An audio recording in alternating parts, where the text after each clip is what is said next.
ನಮಸ್ಕಾರ. ಎಲ್ಲರೂ ಹೇಗಿದ್ದೀರಾ? ಎಲ್ಲರೂ ಆರಾಮಾಗಿದ್ದೀರಾ ಅಂತ ಭಾವಿಸ್ತೀನಿ.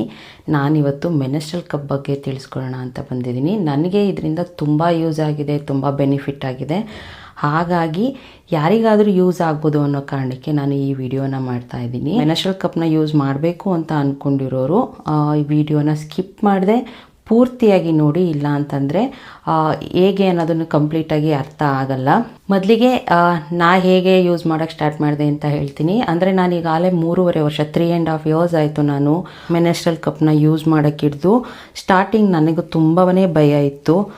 ಯಾವ ರೀತಿ ಯೂಸ್ ಮಾಡೋದಪ್ಪ, ಹೇಗೆ ಇನ್ಸರ್ಟ್ ಮಾಡಿ ಅದನ್ನು ರಿಮೂವ್ ಮಾಡೋದು, ಭಯ ಆಗುತ್ತೆ ಅಂತ ನಾನೊಂದು ಅಷ್ಟು ದಿನ ಆಲ್ಮೋಸ್ಟ್ ತುಂಬ ದಿನವೇ ನಾನು ಬೇಡ ಅಂತಿದೆ. ಬಟ್ ನನಗೆ ನನ್ನ ಹಸ್ಬೆಂಡು ಕೆಲವೊಂದು ವೀಡಿಯೋಗಳನ್ನ ಕಳಿಸಿ, ಈ ಥರ ಇರುತ್ತೆ ನೋಡಿ, ಈ ಥರ ಯೂಸ್ ಮಾಡು, ಪ್ಯಾಡ್ ಯೂಸ್ ಮಾಡೋದ್ರಿಂದ ನಿಂಗೆ ತುಂಬ ಹಿಂಸೆ ಆಗ್ತಾಯಿದೆ. ವಿಡಿಯೋ ನೋಡಿದ ಮೇಲೆ ನಾನು ಒಂದು ಸಲ ಟ್ರೈ ಮಾಡೋಣ ಅಂತ ಹೇಳಿ ಕಪ್ನ ತರಿಸ್ಕೊಂಡು ಸ್ಟಾರ್ಟ್ ಮಾಡಿದೆ. ನನಗೆ ಪ್ಯಾಡ್ನ ಯೂಸ್ ಮಾಡಬೇಕಾದ್ರೆ ಎಷ್ಟು ವರ್ಸ್ಟ್ ಫೀಲ್ ಆಗ್ತಾಯಿತ್ತು ಅಂತಂದರೆ, ರ್ಯಾಷಸ್ ಆಗ್ತಿತ್ತು, ಇಚ್ಚಿಂಗ್ ಆಗ್ತಾಯಿತ್ತು, ಮತ್ತು ಅದೊಂಥರ ಅನ್ಕಂಫರ್ಟಬಲ್ ಫೀಲ್. ಯಾವಾಗ್ಲೂ ಲೀಕ್ ಆಗ್ತಾಯಿದೆಯೇನೋ ಏನೋ ಅಂತ ನೋಡಬೇಕಾಗಿತ್ತು. ಬಟ್ ನಾನು ಈ ಕಪ್ನ ಯೂಸ್ ಮಾಡೋಕ್ಕೆ ಸ್ಟಾರ್ಟ್ ಮಾಡಿದ್ಮೇಲೆ, ಅದು ಹೇಗೆ ಯೂಸ್ ಮಾಡಬೇಕು ಅನ್ನೋದು ಗೊತ್ತಾದಮೇಲೆ ತುಂಬ ಕಂಫರ್ಟಬಲ್ ಆಗಿದ್ದೀನಿ. ಈಗ ಇದರಲ್ಲಿ medium size, small size, large size, extra small size ಅಂತೆಲ್ಲ ಬರುತ್ತೆ. ಅದರಲ್ಲೂ ನೀವು ತಗೊಳ್ಳೋ ಬ್ರ್ಯಾಂಡ್ ಯಾವುದಿರುತ್ತೆ ಅದರಲ್ಲೇ ಕೊಟ್ಟಿರ್ತಾರೆ. ಟೀನೇಜರ್ಗೆ ಯಾವ ಥರ ಕಪ್ ಸೈಜ್ ತೊಗೋಬೇಕು, ಈಗ ಮದುವೆ ಆಗಿ ನಾರ್ಮಲ್ ಡೆಲಿವರಿ ಆಗಿರೋರಿಗೆ ಬೇರೆ ಥರ ಸೈಜ್ ಇರುತ್ತೆ. ಮದುವೆ ಆಗಿ ಕೂಡ ಸಿಸರಿನ್ ಆಗಿ ನಾರ್ಮಲ್ ಡೆಲಿವರಿ ಆಗಿಲ್ಲ ಅಂತಂದರೆ ಅವರಿಗೆ ಬೇರೆ ಸೈಜ್ ಕಪ್ ಇರುತ್ತೆ. ಅಂದರೆ ಈಗ ನಾನು ಫಸ್ಟ್ ಏನು ಮಾಡ್ತೀನಿ, ನಾನು ಯೂಸ್ ಮಾಡ್ತಾ ಇರೋ ಈ ಕಪ್ ಹೇಗೆ ಅಂದರೆ, ನೀವು ಯಾವುದೇ ಬ್ರ್ಯಾಂಡ್ ತೊಗೊಳ್ಳಿ, ಅದರಲ್ಲಿ ನೀವು ನಿಮ್ದು ಇಂಥದ್ದೇ ಪರ್ಟಿಕ್ಯುಲರಾಗಿ ಅಂತ ನಾನು ಯಾವ್ದು ಯೂಸ್ ಮಾಡ್ತಾಯಿದ್ದೀನಿ ಮೆನ್ಷನ್ ಮಾಡಲ್ಲ. ನೀವು ಯಾವ ಬ್ರ್ಯಾಂಡ್ನ ತೊಗೊಂಡಿರ್ತೀರೋ ಆ ಬ್ರ್ಯಾಂಡಲ್ಲಿ ಮೆನ್ಷನ್ ಮಾಡಿರ್ತಾರೆ. ಈಗ ಈ ಕಪ್ನ ಹೇಗೆ ಸ್ಟೆರಿಲೈಸ್ ಮಾಡಬೇಕಾ, ಇಲ್ಲ ಜಸ್ಟ್ ವಾಶ್ ಮಾಡೋದಾ, ಯೂಸ್ ಮಾಡಬೇಕಾದ್ರೆ ಹೇಗೆ ಯೂಸ್ ಮಾಡಬೇಕು, ಫಿಲ್ ಆದಮೇಲೆ ರಿಮೂವ್ ಮಾಡಿದ್ಮೇಲೆ ಮತ್ತೆ ಹೇಗೆ ತೊಳಿಬೇಕಾ, ಹೇಗೆ ಎಲ್ಲ ಡೀಟೇಲಾಗಿ ಕೊಟ್ಟಿರ್ತಾರೆ. ನೀವು ಸೆಲೆಕ್ಟ್ ಮಾಡುವಂಥ ಪ್ರಾಡಕ್ಟು ಯಾವ ಬ್ರ್ಯಾಂಡ್ದು ಅದರಲ್ಲಿ ಡೀಟೇಲಾಗಿ ಕೊಟ್ಟಿರ್ತಾರೆ. ಅದನ್ನು ಓದ್ಕೊಂಡು ಯೂಸ್ ಮಾಡಿದ್ರೆ ಸಾಕು. ನಂದರಲ್ಲಿ ನಾನು ಯೂಸ್ ಮಾಡ್ತಿರೋದು ಹೇಗೆ ಅಂದರೆ, ಸ್ಟೆರಿಲೈಸ್ ಮಾಡಬೇಕು ಅಂತಂದರೆ ಕುದೀತಾ ಇರೋ ಬಿಸಿನೀರಿಗೆ ಹಾಕಿ ಬೇಕಾದ್ರೆ ಕುದಿಸ್ಬೋದು, ಇಲ್ಲ ನೀರು ಕಾದಿರುತ್ತಲ್ಲ ಅದರೊಳಗಡೆ ನಾನೇನು ಮಾಡ್ತೀನಿ, 10 minutes ಡಿಪ್ ಮಾಡಿ ಬಿಟ್ಬಿಡ್ತೀನಿ. ಅದಾದಮೇಲೆ ಸೋಪು ಯೂಸ್ ಮಾಡಿ ವಾಶ್ ಮಾಡಿಕೊಂಡು ನಾನು ಹಾಕ್ಕೊಳ್ತೀನಿ. ಇನ್ನು ಕಂಪ್ಲೀಟ್ ಪೀರಿಯಡ್ ಬ್ಲೀಡಿಂಗ್ ಸ್ಟಾಪ್ ಆಗೋವರೆಗೂ ಕಪ್ನ ತೆಗಿತೀನಿ, ಮತ್ತು ಏನು ಕಲೆಕ್ಟ್ ಆಗಿರುತ್ತೆ ಅದನ್ನು ಚೆಲ್ತೀನಿ, ಮತ್ತು ಅದನ್ನು ಮತ್ತೆ ಹಾಗೆ ಬರೀ ನೀರಲ್ಲೇ ವಾಶ್ ಮಾಡಿ ಹಾಕ್ಕೊಳ್ತೀನಿ. ಲಾಸ್ಟಿಗೆ ಕಂಪ್ಲೀಟ್ ಆದಮೇಲೆ ಮತ್ತೆ ಸೋಪ್ ಯೂಸ್ ಮಾಡಿ ತೊಳೆದು ನಾನು ಎತ್ತಿಟ್ಕೊಳ್ತೀನಿ. ಹೇಗೆ ಇನ್ಸರ್ಟ್ ಮಾಡೋದು ಅನ್ನೋದು ಸ್ವಲ್ಪ ಕನ್ಫ್ಯೂಸ್ ಆಗುತ್ತೆ, ಮತ್ತು ಹೆಂಗಪ್ಪ ಹಾಕಿ ತೆಗೆಯೋದು ಅನ್ನೋದಾಗುತ್ತೆ. ಮೇಜರಾಗಿ ಇದನ್ನು ಹೇಗೆ ಹಾಕಬೇಕು ಅನ್ನೋದನ್ನು ಒಂದು ಕಲ್ತ್ಕೊಂಡ್ರೆ ಸಾಕು.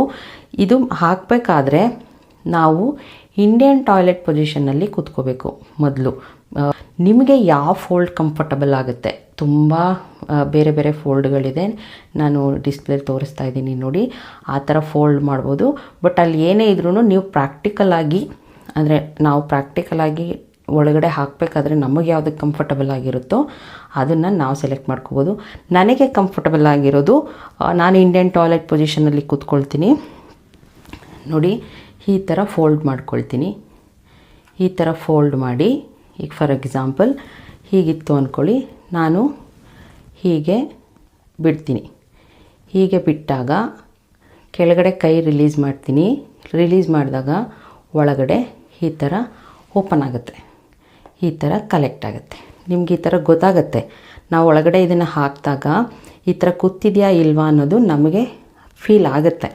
ಸೊ ಈ ಪೋರ್ಷನ್ ಏನಿದೆ, ಇದು ಈ ಕಡ್ಡಿ ಸ್ವಲ್ಪ ಹೊರಗಡೆ ಇರುತ್ತೆ ನಾವು ಹಾಕಿದಾಗ, ಮತ್ತು ನಾವು ಎದ್ದು ಓಡಾಡೋಕ್ಕೆ ನಾರ್ಮಲಾಗಿ ಓಡಾಡೋದು ಸ್ಟಾರ್ಟ್ ಆದಮೇಲೆ ಇದು ಕೂಡ ಪೂರ್ತಿ ಒಳಗಡೆ ಹೋಗಿರುತ್ತೆ. ಮತ್ತು ಇದು ಒಳಗಡೆ ಕ್ಲಿಯರಾಗಿ ಕೂತಿದೆಯಾ ಇಲ್ವಾ ಅನ್ನೋದನ್ನು ನಾವು ನೀಟಾಗಿ ಅಬ್ಸರ್ವ್ ಮಾಡ್ಕೋಬೇಕು. ಯಾಕಂದರೆ ಇದೇನಿರುತ್ತೆ, ಇದು ನೀವು ಹಿಂಗೆ ಫಿಂಗರ್ನ ಬೆರಳು ಹಾಕಿ ಈಗ ನೋಡಿಕೊಂಡಾಗ ಕ್ಲಿಯರಾಗಿ ಸರ್ಕಲಲ್ಲಿ ಇದೆ ಅಂತಂದರೆ ಪ್ರಾಪರಾಗಿ ಒಳಗಡೆ ಕೂತಿದೆ ಅಂತ. ಇಲ್ಲ ಅಂತಂದರೆ ಮಧ್ಯೆ ಒಂದೇನಾದರೂ ಈ ಥರ ಬೆಂಡಾಗಿದೆ ಅಂತ ಅಂದ್ಕೊಳ್ಳಿ. ಈ ಥರ ಬೆಂಡಾಗಿದೆ ಅಂತಂದಾಗ ನಿಮಗೆ ಈ ಥರ ಫೀಲ್ ಆಗುತ್ತೆ ಒಳಗಡೆ ಬೆರಳು ಹಾಕಿ ನೋಡಿದಾಗ. ಸೊ ಇದು ಈ ಥರ ಇದ್ದಾಗ ಇದು ಈ ಥರ ವ್ಯೂ ನೀಟಾಗಿ ಕಾಣುತ್ತೆ. ಅದನ್ನು ಮತ್ತೆ ಮೆನೆಸ್ಟ್ರಲ್ ಕಪ್ ಹಾಕೋದ್ರಿಂದ ಯೂರಿನ್ ಪಾಸ್ ಮಾಡ್ಬೋದಾ, ಟಾಯ್ಲೆಟ್ ಪಾಸ್ ಮಾಡ್ಬೋದಾ, ಹೇಗಪ್ಪ ಅಂತ ಡೌಟ್ ಇದ್ದೇ ಇರುತ್ತೆ. ಅದು ನನಗೂ ಇತ್ತು. ಮೆನೆಸ್ಟ್ರಲ್ ಕಪ್ನ ಆರಾಮ್ಸೆ ಹಾಕಿದ್ಮೇಲೆ ಯೂರಿನ್ ಪಾಸ್ನ ಆರಾಮಾಗಿ ಮಾಡ್ಬೋದು. ಇದನ್ನು ರಿಮೂವ್ ಮಾಡೋ ಅವಶ್ಯಕತೆ ಇಲ್ಲ. ಆದರೆ ಮೋಷನ್ ಪಾಸ್ ಮಾಡಬೇಕು ಅಂತಂದರೆ ಇಂಡಿಯನ್ ಟಾಯ್ಲೆಟ್ನ ಯೂಸ್ ಮಾಡುವಂಥವ್ರು ಮೋಷನ್ ಪಾಸ್ ಮಾಡಬೇಕಾದ್ರೂ ಟಾಯ್ಲೆಟ್ಗೂ ಕೂಡ ಇದನ್ನು ರಿಮೂವ್ ಮಾಡೋ ಅವಶ್ಯಕತೆ ಇಲ್ಲ.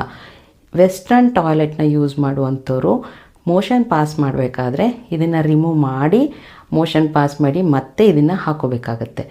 ಮೆನೆಸ್ಟ್ರಲ್ ಕಪ್ದು ಮೇನ್ ಬಂದು ಇಷ್ಟೇ. ಈಗ ಇದಿಷ್ಟೆಲ್ಲ ಎಕ್ಸ್ಪ್ಲೇನ್ ಮಾಡಿದೆ. ನನಗೇನು ಅನ್ನಿಸ್ತು, ನಾನು ಮೊದಲೇ ಹೇಗೆ ಯೂಸ್ ಮಾಡ್ತಾಯಿದ್ದೆ ಏನು ಅಂತ. ಮೇನು ನಾವು ತಗೊಳ್ಳುವಂಥ ಕಪ್ಪು ಸ್ಟೆರಿಲೈಸ್ ಮಾಡಬೇಕಾ, ಯಾವ ರೀತಿ ಯೂಸ್ ಮಾಡಬೇಕು ಅದನ್ನು ತಿಳ್ಕೊಬೇಕು.